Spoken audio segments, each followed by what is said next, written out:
dulo. Ayan o.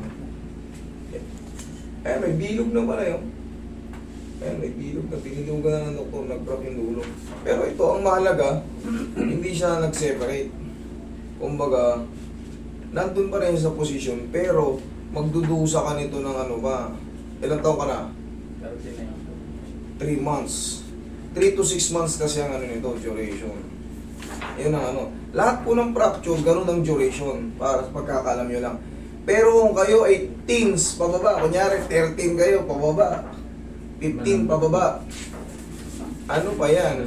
Malambot pa yan. Kasi pag nakita nyo yung x-ray ng mga ganyan, 15 pababa, iwahiwalay pa. Yung mga ganito nila, may mga spacing. Di ba yan, buo. Dito may spacing ba yan, alam mo baling-bali. Pero ganun ang x-ray ng mga bata. Dito sa'yo, sir, ayan, isa pa yan, sir, oh. Ayan, buto yan na nabiyak. Maliit na yan. Dito po kasi normal yung ano niya, walang nakita. Pero, Nga, sinabi nga ng doktor yan, oh. Kasi baka, ito, ayan, oh, examination findings shows no demonstrable fracture. Pero bakit sinabi siya ng doktor may fracture? Iba ang tumingin, iba ang radiologist. Iba po. Oh, Hospital kasi yung check-up. Yung x-ray sa labas. oh. Siyempre, doktor ang nagsasabi na yung ortho. May mga pagkakataong ganito. Siyempre, sabi nga sa inyo, nobody's perfect eh. Pero buti, pinatingin mo sa doktor, lalumabas yung totoo. Ayan, pag nakaganyan, pag niliwanagan natin, yung parang crack na yan, tsaka itong nakahiwalay na to, ayan ang pinaka-problema mo yan. Pero ang mahalaga nito, hindi siya totaling humiwalay, hindi siya totaling malaking ano. Ngayon, i-adjust ko lang to. Kailan ka nadali? 24 po. Ito lang, bago pa. Huwag kang mag-expect agad na gagaling. Kasi, ano pa yan eh, kikirot pa yan kasi basag yung buto. Tapos, syempre, pag nabasag yung buto mo, meron tayong tinatawag dyan ng mga cartilage pa. Yung sa joint dyan, mga ligaments pa. Cartilage and ligaments, mga tendons, na maaaring maipit pag nagaganon. Pag nagaganon, siyempre, mag-i-scratch yan, scratch, or magkakaroon ng friction, mag-i-create ng irritation. Pero, magkaganon pa man, gagaling din ko, sir. Kaso mag-antay ka lang ng mag-antay ka lang ng minimum 3 months. 3 to 6 months talaga. Kaso 39 si sir. Sabihin na natin 40. Ayan, antay ka ng kasi maghihilom naman to. 10 days pa lang namamaga. Pero pwede po siya igalaw. Walang problema. Kailangan nga nagagalaw mo yan. Oo. Pero wag lang talaga, maglagay ka lang ng ganun. Bakit? Yan ang pangontra sa mga katrabaho natin. Baka biruin tayo. Tapiking ka. Pero siyempre pa sa pagkatrabaho mo, ito, alalay lang to. Kasi hindi pa nga nagdidikit yung 10 days pa lang eh. Fresh pa yung fracture niyan dito. Ay dito, sorry. Fresh pa yung fracture niyan dito. Kaya ang pinaka-the best niyan, di ba nakaganon siya? Ito, hahatakin ko lang pa ganun. Para hindi siya maipit. Tapos, massage. Tapos, lagyan natin ng ganun. Siyempre, ito ang purpose ito. Pag ang tao nakitaan mo ng may bandage, anong gagawin mo? Babanggain mo? Kumbaga, ito na yung shield natin. Okay? Pretengin mo ng pao. Pero wala kang dapat ipagkalala nito. Napaka lang ito, sir. Napaka-sisi. Waiting ka lang. Tapos, wala lang. Normal lang. Huwag mo lang talagang sobrang puwersa. O kaya, wag na wag itong matatamaan pag ganito.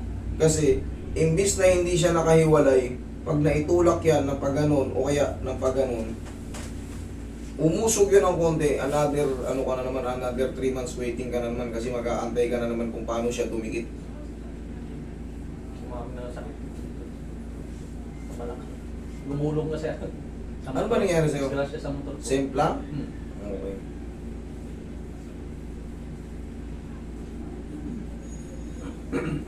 Panyo ba? Magat ka muna, panyo. Hindi naman ito masakit. Ano lang to? Konting lang to. Konting pectus lang to.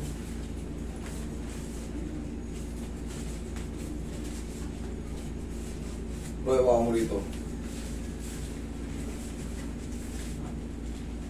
Relax lang.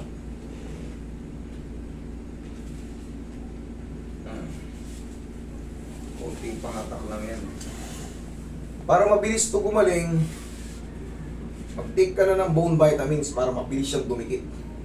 Ayan. Tapos ito, syempre, palagi mo lang ito ikakabit pag nasa labas ka ng bahay nyo. Ito na yung pinaka-shield natin. Sa mga taong napipilay, lalo sa mga sumpungan sa joint, lalo sa siko, huwag ipapakas ng walang adjustment. Kasi gagaling yun, umang kayo. Dito naman, pag gumaling to, nabaga ito pwedeng ikas eh. Ito kasi hindi siya hindi siya totaling dislocate. Hindi malayo, hindi separate. Hindi separated yung niya. Yung tinatawag na pagka-fracture niya. Pwedeng ikas. Pero mas maganda pa rin yung ganito para nakaganon kayo. Ang difference kasi sa casting, siyempre, ang tagal mong hindi nagaganon. Pag naghilom, titigas siya. Malilimitahan ngayon yung ganun mo. Yun naman ang masisira. I-therapy naman ngayon paunti-unti na para makaganon-ganon ka. Hindi ka tulad pag bandage lang, nakakagalaw ang ganyan-ganyan. So, wala. Maghilo man siya, nagagalaw mo siya. Kailangan lang, meron lang kayong ganito. Para makikita ng mga kasamahan nyo o katabi nyo sa bahay, kasama nyo sa bahay. Pero yung Ito pa naman ginagamit ko panghila. Kasi dito. problema niyan. Sir, 10 days pa lang to, pangkaraniwang po yung sakit dito. Hindi isa lang. Ang mangyayari niya kasi, once na ginagalaw mo palagi ng puwersa yan, gumagalaw yung fracture. So kahit maliit lang yun, kung araw-araw mo man nagagalaw, hindi makapaghilom. Hindi siya makapagdikit ng maayos kasi palagi siya natatabig eh. Ang gagawin mo yan, pang-alalay mo lang to. Doon ka na maghiwa. Ilang ihaw mo sa ano. Kasi pag yan ang ipinandiin mo, oh, puwersado. Pero kung yan ang ihawak mo ng gulay o karne, kanan ka mag-ano. Ang problema, hindi tayo sanay. Maano kasi ito sir eh, makukompromiso talaga. Yun ang totoo. Pahinga talaga mo. Ipahinga mo lang yan kahit mga 2 linggo, dikit na yan. 10 days plus 2 weeks. Hindi isang buwan na may O yun, kahit pa paano maglalaro na yung dikit yan, huwag lang talaga matatabig. Okay, pag natabig ka, back to zero ka na naman yung nasaktan. Natabig ka ng gano'n nakatrabaho mo, nasaktan ka. Ibig sabihin, gumalaw yung back to zero ka na naman, abang ka na naman ulit ng bago mag-cremas yan. Yan, okay? Gano'n ka nga. Okay naman. Ganyan lang naman, kailangan lang talaga. Wala kasi ito parang laylay na masakit. Hindi, yan. Ano yan? Malaking ano yan sa talaga sa compression. Malaking bagay. Tapos yung ganito mo, namamaga kasi yung ganito mo, kailangan nyo. Kaya hinatak ko. Tapos para magkaroon ng space. Okay? Yun naman talaga ang technique dyan. Tapos sir, ano sa'yo? Ano pa? Dito balakang ko. Pag bumaba mo ng sakit. Bumulong kasi ako, may basa ako dito. Ito, sabihin mo kung masakit ha, maawa ako yung bulo. Ayan. Sabihin mo yung totoo ha. Kasi wala kang x-ray dito. Eh pag nasimpla kayo, ito nga, nabasag eh. May ngalay. Oo, parang ngalay. Sige. Siguro ito. Okay. Pag ginawa kang kutong mga gano'n mo, ha? Wala naman. Sigurado ka? Wag po kayong magano ha, kasi kayong madadamage, wala kayong x-ray. Double check natin para kahit pa paano. Kung lamog-lamog ka lang, pati nga yung pasa mo. Dito parang Okay? tapos pero dito. Meron din dyan. O, sige.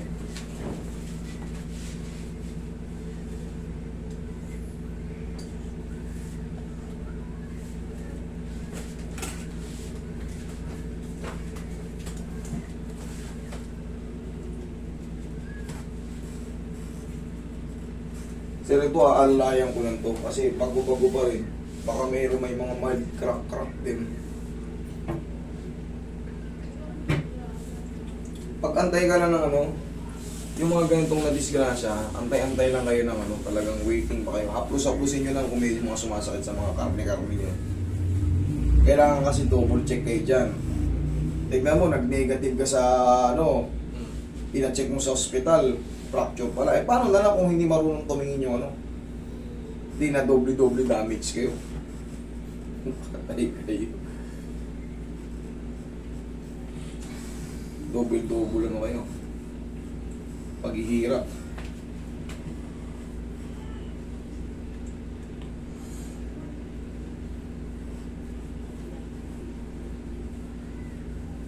Ako kahit pa paano yung papel tsaka yung ano, doon ako naniniwala sa ano. Pag wala ako nakitang suspicious, maniniwala na agad ako. Pero, kumbaga ano ko, hati ako, kailangan makita ko yung image para sigurado.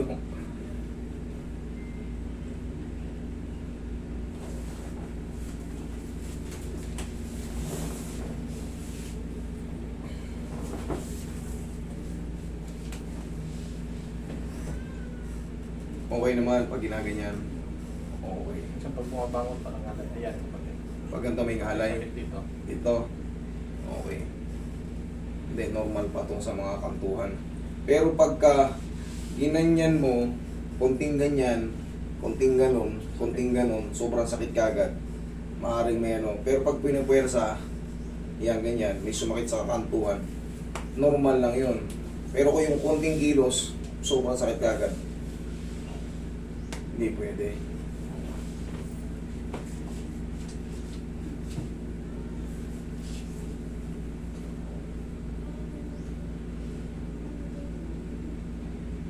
Ito yun. Dito wala naman sumasakit na ano sa... Okay lang to. Okay, Pag kala. bumabangon lang, parang baka sa ngalay din na.